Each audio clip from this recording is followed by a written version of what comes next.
दोस्तों, Buddha light YouTube channel में आपका स्वागत है। दोस्तों, यह कहानी कर्मों के फल पर आधारित है। कहानी बड़ी ही ज्ञानवर्धक है, इसीलिए इस वीडियो को पूरा देखना और वीडियो के अंत तक हमारे साथ में बने रहना। दोस्तों, इस कहानी का एक एक बहुत ही महत्वपूर्ण है, इसीलिए इस कहानी को बहुत ध्यान से सुनना और पूरा सुनना, क्योंकि कहानी सुनने में आपको बड़ा आनंद आने वाला है। दोस्तों, किसी गांव में एक नाम का किसान रहा करता था। उस किसान के दो पुत्र थे। उसमें से एक का नाम अर्जुन और दूसरे बेटे का नाम भूपेंद्र था। खेती बाड़ी करते हुए उनके जो दिन थे वह बड़े ही सुखपूर्वक व्यतीत हो रहे थे। सभी आराम चैन से रह रहे थे। एक दिन की बात है कि वह बूढ़ा किसान बहुत ज्यादा बीमार पड़ जाता है और उसने अपने दोनों बेटों को अपने पास बुलाया और उनसे कहा कि मेरे बच्चों, अब शायद मेरा अंतिम समय आ गया है। मैं चाहता हूं कि मेरे अम्म के बाद तुम दोनों भाई आपस में बड़ी ही सहमति के साथ मिलजुल करके रहा करो और सुख शांति के साथ अपनी जिंदगी को गुजारो। मैंने बुरे वक्त के लिए कुछ असफिया इकट्ठा की थी, जिन्हें मैंने घर के पीछे में जो बरगद का पेड़ है उसी के नीचे जमीन में दबा रखा है। अब वह तुम्हारे काम आएंगे, लेकिन मेरे बच्चों, तुम मुझसे यह वादा करो कि तुम दोनों आवश्यकता पड़ने पर ही उसे बाहर निकालो। गम वह दोनों कहने लगे कि हम वादा करते हैं पिताजी, जैसा आप कहेंगे हम बिल्कुल वैसा करेंगे। धीरे धीरे समय व्यतीत होता गया। थोड़े समय के बाद ही उस बूढ़े किसान ने अपने प्राणों को त्याग दिया। छोटे भाई को अपने पिता के जाने का बहुत दुख हुआ। दोनों भाई ने उसके पिता का अंतिम संस्कार कर दिया गया, लेकिन बड़े भाई भूपेंद्र को अपने पिताजी के मरने का जरा भी दुख नहीं था। उसकी आंखों के सामने तो सिर्फ असफिया ही घूम रही थी। उस रात को भूपेंद्र को नींद नहीं आ रही थी। वह बार बार करवट बदल रहा था। आधी रात के बाद सुबह होने से पहले ही वह उठ करके बैठ गया। विचार करने लगा, अपने मन में और सोचने लगा कि अर्जुन के उठने से पहले मुझे अपना काम पूरा कर लेना चाहिए, वरना फिर कभी ऐसा मौका दोबारा नहीं मिलेगा। यही सोच करके उसने जमीन खोदने का सामान उठाया और घर के पीछे उसी पेड़ के पास जाकर के पहुंच गए जहां पर उसके पिताजी ने सोने को जमीन में गाड़ रखा था। कुछ ही क्षणों में उसने जमीन को खोद कर के वहां से अशरफ को बाहर निकाल लिया। अशरफ यों को देख करके वह बहुत खुश हुआ। कहने लगा, वाह, इतनी सारी अशरफ। अब लगता है मुझे जिंदगी में कभी भी मेहनत नहीं करनी पड़ेगी और ना ही किसी चीज की कमी रहेगी। उसने तुरंत ही वह अशरफ का घड़ा उठाया और दूसरे पेड़ के नीचे जाकर के जमीन के नीचे गाड़ दिया और फिर आराम से घर में पहुंचकर के अपने उसी स्थान पर जाकर के दोबारा लेट गया। जब सुबह हुई तो छोटा भाई अर्जुन अपने बड़े भाई भूपेंद्र को जोर जोर से आवाज लगाकर के उठा रहा था। कह रहा था, बड़े भैया, जल्दी उठो, गजब हो गया। हमारे घर के पीछे पेड़ के नीचे जमीन खुदी हुई पड़ी है। भैया, वहां से सारी अशरफ भी गायब है। मुझे लगता है कि कोई चोर हमारी सारी अशरफियां की चोरी करके भाग गया है। भूपेंद्र कहने लगा कि अरे क्या बोल रहे हो भाई, चलो मैं देखता हूं। जब दोनों भाई उस जगह पर पहुंचे तो सच में ही वह जमीन खुदी हुई पड़ी थी। छोटे भाई अर्जुन ने कहा कि अब क्या करें भैया, मेरे विचार से हमें पहले राज दरबार में जाकर के सूचना देनी चाहिए। भूपेंद्र कहने लगा, ठहरो अर्जुन, कहीं जाने की कोई जरूरत नहीं है। अर्जुन कहने लगा, लेकिन क्यों भैया? भूपेंद्र ने कहा, मैं अच्छी तरह से जानता हूं कि चोर कौन है, जिसने जमीन में दबी हुई अशरफियों को बाहर निकाला है। अर्जुन चौंक गया और पूछने लगा कि भैया, क्या आप जानते हो कि वह कौन है? भूपेंद्र कहने लगा कि तुम जानना चाहते हो तो सुनो कि वह चोर कौन है। वह चोर तुम ही हो। यह सुनकर के अर्जुन कहने लगा, भैया, यह आप क्या कह रहे हो? नहीं भैया, मैं और चोरी नहीं, मैंने कोई चोरी नहीं की है। भूपेंद्र कहने लगा, फालतू बोलो मत, तुम्हारे और मेरे अलावा इन अशरफ के बारे में और कोई नहीं जानता था। यह बात साफ कि तुम अकेले ही सारा धन हड़पना चाहते हो। अर्जुन ने यह सुनकर के कहा कि आप ऐसा मत कहो भैया, मैं सच का कहता हूं कि मैंने कोई अशरफ नहीं चुराई है, मैं कुछ नहीं जानता। भूपेंद्र कहने लगा कि तो तुम मुझे वह अशरफ यहां लौटा दो, नहीं तो तुम इस घर का दरवाजे अपने लिए हमेशा हमेशा के लिए बंद समझो। अर्जुन उदास होकर के बोला, ठीक है भैया, यदि आपको मेरी बात पर विश्वास नहीं है तो मैं यह घर ही क्या इस गांव को छोड़ करके चला जाऊंगा। अर्जुन दुखी मन से तुरंत ही वहां से निकल पड़ा। वह चलते चलते सोचने लगा कि सच्चाई जाने बिना ही बड़े भैया ने मेरे साथ ऐसा सुलूक क्यों किया। अब बदनाम होने से अच्छा है कि मैं यह गांव छोड़ करके ही चला जाऊं। जब घर पर बैठा भूपेंद्र बड़े आराम से यही विचार कर रहा था कि वाह, कितनी आसानी से यह कांटा अपने आप ही निकल गया। अब सारी अरसफिया सिर्फ मेरी है, मेरे अलावा और किसी को इसमें हिस्सा नहीं देना पड़ेगा। दूसरी तरफ वहां जो उसका छोटा भाई था, अर्जुन बड़े ही दुखी मन से वहां से चलता ही जा रहा था। शाम भी हो गई थी। चलते चलते उसके मन में कई तरह के विचार उत्पन्न हो रहे थे। उसके मन में एक विचार आया कि कहीं भैया ने सारा धन हड़पने के लिए ही कोई चाल तो नहीं चली है। वह अपने विचारों में खोया हुआ लगातार चलता ही जा रहा था कि तभी वह एक बड़ी सी चट्टान के ऊपर जाकर के बैठ गए। अब रात हो चुकी थी और चारों ओर घना अंधेरा छाया हुआ था। उलझन में पड़ा अर्जुन सारी बातें सोच ही रहा था कि तभी उसके कानों में कुछ आवाज आई। यह 4000 तुम्हारे और 4000 मेरे। वह सोचने लगा कि कैसी आवाज है। सच्चाई जानने के लिए अर्जुन नीचे की ओर झुका। उसने देखा कि 3 आदमी वहां पर थे जो बैठे हुए थे और वे तीनों आपस में किसी तरह के धन का बंटवारा कर रहे थे। अर्जुन को यह समझने में बिल्कुल भी देरी ना लगी कि यह तीनों चोर और यह तीनों चोरी का माल आपस में बंटवारा कर रहे हैं। तभी अचानक से अर्जुन का पैर फिसल गया और वह उन चोरों के बीच में जाकर के धड़ाम से गिर पड़ा। अंधेरा होने के कारण चोरों को कुछ भी दिखाई नहीं दिया और वह डर के मारे भागने लगे और कहने लगे कि भागो भागो भाई, यहां से लगता है कि यह राजा का कोई गुप्तचर या फिर उनका कोई सिपाही है जो हम सभी लोगों को पीछा कर रहा था। भागो। चोर कहने लगा कि हाँ भाई, तुम ठीक कहते हो, चलो भागो यहां से। चोर अपना चोरी का माल जो भी चोरी करके लाए थे, डर के मारे वह सब छोड़ करके वहां से भाग गए। जब अर्जुन नजर उस धन पर पड़ी तो वह मन ही मन बहुत प्रसन्न हुआ, लेकिन तभी उसके मन में एक दूसरा विचार आया कि असल में यह मुद्राएं चोरी की हैं। इन्हें साथ में ले जाना बिल्कुल ठीक नहीं होगा, इसलिए इनको यहीं पर गाड़ देता हूं और जरूरत पड़ने पर मैं इनको ले जाऊंगा। यही विचार करके अर्जुन ने वह सारी मुद्राएं एक पेड़ के नीचे गांठ दी और रात भर वहीं पर रहा। सुबह अपने रास्ते पर चलने लगा। दोपहर होते होते वह एक घने जंगल से जा रहा था। तभी कुछ लुटेरों ने उसको घेर लिया और लुटेरों का सरदार उसे कहने लगा कि खबरदार, जो कुछ भी तुम्हारे पास है वह निकाल करके हमको दे दो, नहीं तो हम तुम्हें जान से मार देंगे। अर्जुन लुटेरों की बात को सुन करके कहने लगा कि भाइयों, मैं तो खुद ही एक मुसीबत में हूं और मेरे पास धन भला कहां से आएगा। लुटेरों का सरदार कहने लगा, यह झूठ बोल रहा है, इसकी तलाशी लो। तलाशी लेने के बाद जब अर्जुन के पास वास्तव में उन्हें कोई भी वस्तु प्राप्त नहीं हुई तो सरदार क्रोध से चिल्ला उठा और कहने लगा, कोई बात नहीं है, अगर इसके पास पैसे नहीं हैं तो भी यह हमारे काम आएगा। इसे अपने ठिकाने पर ले चलो, देवी मां को इसकी बलि चढ़ाई जाएगी। यह बात सुनते ही अर्जुन के होश उड़ गए। वह सोचने लगा, एक तरफ मैं मुसीबत का मारा था और कहां जाकर के इन डाकुओं के चंगुल में पड़ गया।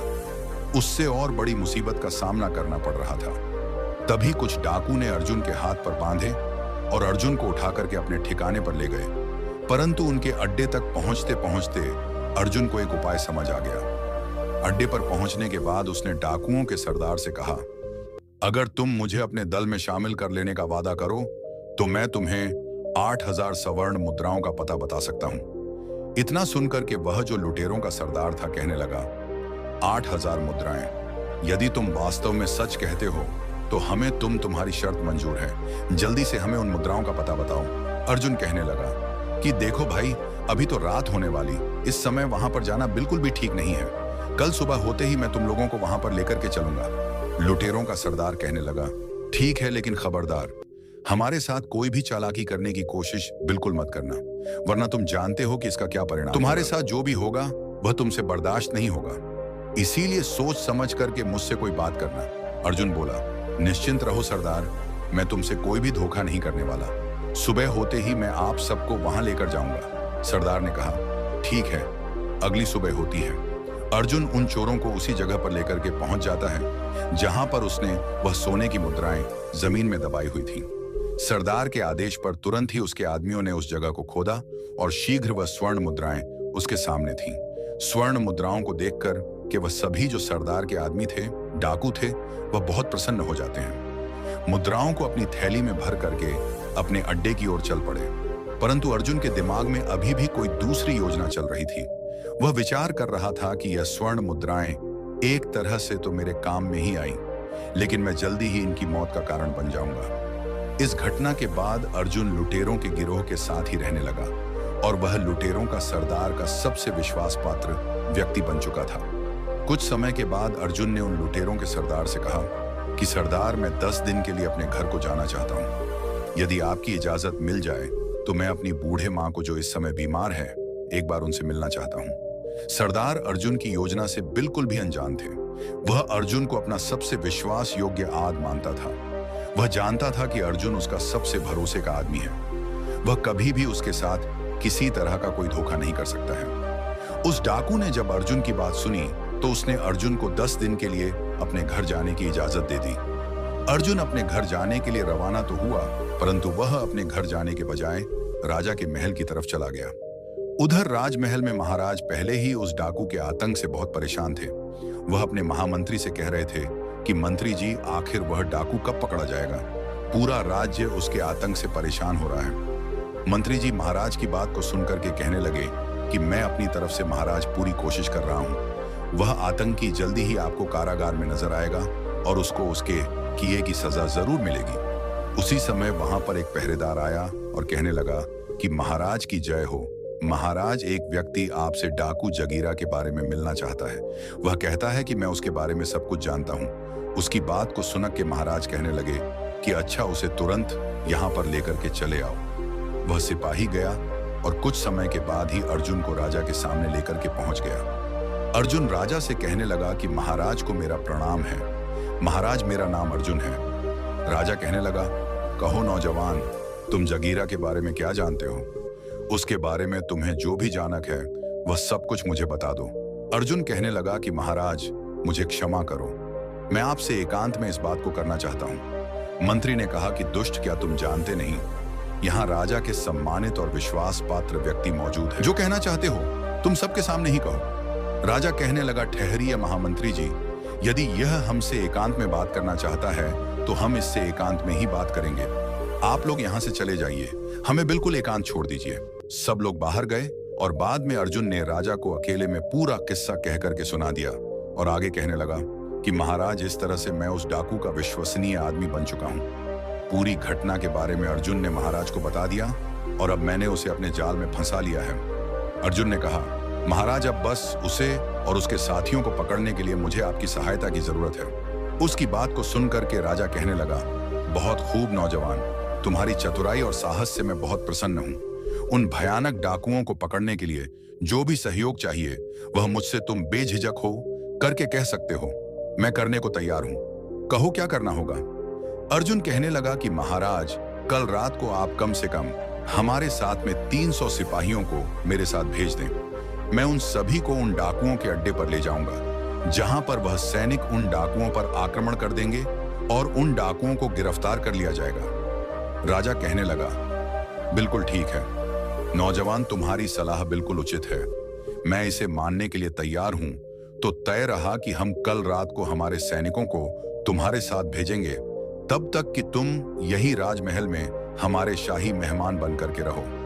उसके अगले दिन रात होते ही अर्जुन अपनी योजना के अनुसार सैनिकों को लेकर के डाकुओं के अड्डे पर पहुंच गया। सैनिकों की टुकड़ी ने उन डाकुओं पर आक्रमण कर दिया। कुछ ही समय में सैनिक ने उन डाकुओं को गिरफ्तार कर लिया और उनमें से कुछ डाकू मारे भी गए और जो बचे हुए थे उनको महाराज के सामने पेश कर दिया गया। राज दरबार में अर्जुन को देख करके डाकुओं का सरदार जो था वह मन ही मन सोचने लगा, उसने कितना बड़ा धोखा किया। मैंने इस व्यक्ति पर विश्वास किया और इसने मेरे साथ विश्वासघात किया। इस आदमी ने हमें कहीं का नहीं छोड़ा। अगले दिन दरबार में सभी दरबार बारियों और मंत्रियों से विचार विमर्श करने के बाद राजा जो था उसने सभी डाकुओं को एक ही सजा सुना दी। इन सभी खूनी दरिंदों को हम सजाए मौत देते हैं, क्योंकि इन्होंने किसी के साथ कोई रियायत और ना ही रहम किया है। इसीलिए इनको जीने का कोई अधिकार नहीं है। सैनिकों, अब तुम इन्हें ले जाओ और अगले 2 दिन इन्हें फांसी पर लटका देना। इसके बाद वह राजा था, उसने कहा कि अर्जुन, तुम्हारी बहादुरी से हम बहुत प्रसन्न हैं। आज से हम तुम्हें अपना सेनापति नियुक्त करते हैं। अर्जुन ने यह सुनकर के कहा कि आपका धन्यवाद महाराज, जो आपने मुझे देश की सेवा करने के योग्य समझा। उधर दूसरी तरफ अर्जुन का जो बड़ा भाई था अपने पिता की मेहनत की कमाई को बुरे कामों में बर्बाद कर रहा था, क्योंकि वह उसकी खुद की कमाई नहीं थी। और वह बेईमानी करके उस धन को प्राप्त किया था। उसको उससे जुआ खेलने की बुरी लत लग चुकी थी। वह शराब और जुए में अपना सारा पैसा बर्बाद कर चुका था। उसकी हालत इतनी दयनीय हो चुकी थी कि उसके पास खाने के लिए अन्न तक भी नहीं था। पूरे गांव में वह इतना बदनाम हो चुका था कि अब उसे गांव में कहीं भी कोई भी काम नहीं मिल पा रहा था। इसीलिए उसने यह निश्चित किया कि इस गांव में भूखा मरने से अच्छा है कि मैं किसी दूसरे गांव में जाकर के कोई काम धंधा ढूंढ लूं। इसी तरह से विचार करते हुए वह अपने घर से निकल पड़ा। चलता चलता उसी राज्य में आ पहुंचा जहां पर उसका भाई अर्जुन सेनापति था। उसी नगर में वह किसी सेठ जी की दुकान पर गया और उनसे पूछने लगा, सेठ जी क्या मुझे कोई काम मिलेगा? सेठ ने उसकी बात सुन के कहा, अरे भाई तुम तो चेहरे से ही चोर उचक्के लगते हो, तुम्हें भला कोई क्या काम देगा? इसलिए मुझे माफ करो भाई और यहां से चले जाओ। भूद्र सोचने लगा, ईमानदारी से शायद मुझे यहां पर कोई काम मिलने वाला नहीं है। अब तो पेट भरने के लिए मुझे चोर और उचक्का ही बनना होगा। तभी उसकी नजर सेठ के पास रखी हुई एक थैली पर पड़ी। उसे लगा कि स्वर्ण मुद्राओं से भरी हुई थैली है। उसने वहां से वह थैली उठा ली और तुरंत ही वहां से भाग निकला और सेठ को उसे पकड़ने का मौका ही नहीं मिला। वह बस तो चोर चोर चिल्लाता ही रह गया और वह वहां से रफू चक्कर हो गया। बाजार के कुछ लोग उसके पीछे भागे लेकिन भूपेंद्र को ढूंढ नहीं पाए और मायूस होकर केव लोग वापस अपनी जगह पर लौट आए। इधर सेनापति बन चुका अर्जुन अपना काम बड़ी ही ईमानदारी से कर रहा था। एक दिन की बात है, महाराज ने अर्जुन को बुलाया और कहा, अर्जुन तुम एक बहुत ही बहादुर, बुद्धिमान और नेक आदमी हो। मैं चाहता हूं कि मेरी बेटी के साथ तुम विवाह कर लो। कहो इस पर तुम क्या चाहते हो? यदि तुम्हारी इच्छा हो तो मैं चाहता हूं कि मैं अपनी बेटी का विवाह तुम्हारे साथ कर दूं। अर्जुन ने कहा कि महाराज यदि आपकी यही इच्छा है तो मैं इनकार नहीं कर सकता। मुझे यह विवाह स्वीकार है। अर्जुन के इस फैसले से राजा बहुत खुश हुआ और कुछ ही दिनों में शुभ मुहूर्त को देखकर कि राजा की बेटी और अर्जुन का विवाह कर दिया गया। विवाह को अभी कुछ दिन ही व्यतीत हुए थे और महाराज ने अर्जुन को कहा कि बेटा अर्जुन, अब हम 70 साल के हो चुके हैं और इसलिए हम चाहते हैं कि अब राज्य की जो बाग डोर है वह तुम संभाल लो। अर्जुन ने कहा, आपको जैसा उचित लगे महाराज। अगले ही दिन अर्जुन का राज्य तिलक कर दिया गया। महाराज तीर्थ यात्रा को निकल चुके थे। इस तरह से कुछ महीने व्यतीत होते हैं और उसके बाद जो सबसे बड़ी समस्या अर्जुन के सामने आई वह थी भूपेंद्र, जो चोर बन गया था, जो उसी का सगा भाई भूपेंद्र था और वह अब तक का नामी और खतरनाक चोर बन चुका था। सैनिकों ने काफी प्रयास किया लेकिन वह उसे पकड़ ना सके। चोर उसी जंगल में एक पुराने मंदिर में रहा करता था। एक रात वह बैठा सोच रहा था कि कोई ऐसी तरकीब लगाई जाए कि मुझे बार बार चोरी करने की जरूरत ना पड़े। एक बार में इतना माल उड़ा लिया जाए कि भविष्य में दोबारा चोरी नहीं करनी पड़े। अगर मैं एक बार राजा के खजाने पर हाथ साफ कर लूं तो मुझे दोबारा कभी भी भूख मरने की नौबत नहीं आएगी और ना ही कभी मुझे चोरी करने की कोई जरूरत पड़ेगी और फिर मैं किसी दूसरे देश में जाकर के अपनी आगे की जो जिंदगी है बड़े आराम से गुजार सकता हूं। अगली रात खजाने की चोरी करने के उद्देश्य से भूपेंद्र राजमहल में पीछे जा पहुंचा। हाथों में रस्सी लिए वह दीवार पर चढ़ने की सोच रहा था और दूसरी तरफ संयोग से उस चोर के बारे में विचार करते हुए सोच कर कि राजा को नींद नहीं आ रही थी। उस समय राजा महल की छत पर घूम रहे थे। जैसे ही भूपेंद्र रस्सी के सहारे छत के ऊपर चढ़ा, वहां पर मौजूद राजा अर्जुन ने उसे देख लिया। राजा अर्जुन ने अपनी तलवार निकाली और साथ ही अपने सिपाही को आवाज लगाई। कुछ ही पल में राजा के जितने सिपाही थे वह सभी वहां पर जाकर के पहुंच गए। राजा ने सैनिकों से कहा कि सैनिकों गिरफ्तार कर लो। इसे भूपेंद्र ने वहां से भागने की पूरी कोशिश की लेकिन किसी तरह से भागने में असफल रहा और सैनिकों ने उसे पकड़ लिया। अर्जुन उसे देख करके कहने लगा, तुम तो मेरे भाई भूपेंद्र हो, लेकिन एक नामी चोर मैं ये सपने में भी नहीं सोच सकता था कि मेरा भाई इतना बड़ा चोर निकलेगा। उसने आदेश दिया, सैनिकों ले जाओ, इसे कारागार में डाल दो। सुबह ही हम दरबार में जब बैठेंगे तब इसकी सुनवाई करेंगे कि इसके साथ हमें क्या करना है। राजा की आज्ञा पाते ही सैनिकों ने भूपेंद्र को कारागार में डाल दिया गया। अब वह मन ही मन अपने की पर पश्चाताप कर रहा था, रो रहा था और सोच रहा था कि मेरे ही बुरे कर्मों का फल आज मुझे मिल रहा है। मेरी बुरी नीयत ने मुझे आज पतन की इतनी गहराई में ढकेल दिया है जहां से निकलना मुश्किल है। जबकि अर्जुन, जिसे मैंने बेईमान बना करके धक्के मारकर के अपने घर से निकाला था, आज अपनी ईमानदारी और नेकी की वजह से वह इस राज्य का राजा बन गया है। और मैंने उसके साथ बेईमानी की तो मेरी दुर्गति हो गई, और मैं जिसके पास सब कुछ था, एक चोर बन करके आज उसी के सामने उसी के बंदी गृह में पड़ा हूं। इधर अर्जुन को नींद नहीं आ रही थी। वह सोच रहा था कि कल का दिन मेरी जिंदगी का सबसे कठिन दिन होगा। मुझे एक बहुत ही भयानक अग्नि परीक्षा से गुजरना होगा। क्या इस परीक्षा में मैं कामयाब हो पाऊंगा? मुझे भी समझ में नहीं आ रहा है। काश महाराज ने मुझे राजपाट न सौंपा होता तो कितना खुश होता। अपने भाई को अपने ही हाथों से मुझे सजा नहीं देनी पड़ती। अगले दिन दरबार में चोर भूपेंद्र को पेश किया जाता है। महाराज ने उससे कहा कि भूपेंद्र, तुम्हारे ऊपर लगाए गए चोरी के सारे इल्जाम प्रमाणित हो चुके हैं। क्या तुम्हें अपनी सफाई में कुछ कहना है? भूपेंद्र ने कहा कि बस इतना ही कहना चाहता हूं महाराज, कि मुझ जैसे नीच और शैतान आदमी को आप इतनी कठोर से कठोर सजा दें कि भविष्य में चाह करके भी कोई चोरी ना कर सके और किसी के साथ कोई बेईमानी ना कर सके। अर्जुन ने कहा, ठीक है, हम तुम्हें ऐसी ही सजा देंगे। सैनिकों, ले जाओ इस चोर को और इसका एक हाथ और एक पैर काट दिया जाए और इसके बाद इसे देश की सीमा से बाहर निकाल दिया जाए। अर्जुन का यह इंसाफ देख करके उसकी प्रजा और उसके मंत्री सब उसकी जय जयकार करने लगे। राजा की आज्ञा का पालन किया गया और चोर भूपेंद्र का एक हाथ और एक पैर काट करके उसे राज्य की सीमा से बाहर निकाल दिया गया। जब वह देश छोड़ करके जा रहा था तो तभी उसके सामने राजा अर्जुन पहुंच गए। अर्जुन को देख करके भूपेंद्र बोला, महाराज आप कैसे यहां पर आ गए? काश आपने मेरा एक हाथ और एक पैर काटने के बजाय मुझे मौत की सजा दे दी होती तो बड़ा अच्छा होता। यदि आप ऐसा करते तो आपने मुझे तड़प तड़प कर मरने के लिए छोड़ दिया। मैं इस दुनिया में क्या करूंगा? अर्जुन ने कहा, उस समय तो मैं एक राजा था, परंतु अब मैं आपके सामने राजा अर्जुन नहीं बल्कि आपका छोटा भाई अर्जुन खड़ा है। एक राजा होकर के मैंने एक चोर को सजा देकर के अपने राज्य धर्म का पालन किया था, और अब एक भाई अपने भाई से अपने धर्म और कर्तव्य का पालन करने के लिए आया है। भूपेंद्र ने कहा, मैं कुछ समझा नहीं। अर्जुन कहने लगा, भैया मैं जानता हूं कि एक हाथ और एक पैर काटने की वजह से आप कभी भी कोई काम अपने जीवन में नहीं कर पाएंगे, और इसके लिए मैं आपको कुछ धन देकर के जाऊंगा। इस थैले में कुछ स्वर्ण मुद्राएं हैं, इन्हें आप ले लीजिए, जो कि मेरी मेहनत की कमाई हुई है। मुझे विश्वास है कि इस मेहनत के धन के साथ आप किसी दूसरे देश की सीमा में अपना जीवन बड़े ही आराम से व्यतीत कर सकते हैं।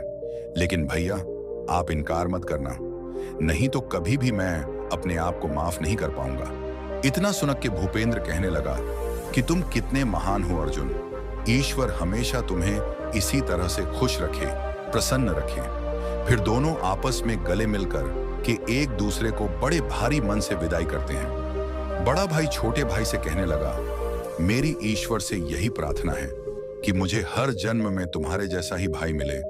और दोनों भाई अपनी अपनी राह पर इस तरह से वापस चले गए, और उसके बाद उस देश में भूपेंद्र को दोबारा किसी भी वन में नहीं देखा, और राजा अर्जुन को अपनी प्रजा का पालन करते हुए सुखमय जीवन व्यतीत करने लगे। दोस्तों, यह कहानी आपको कैसी लगी है?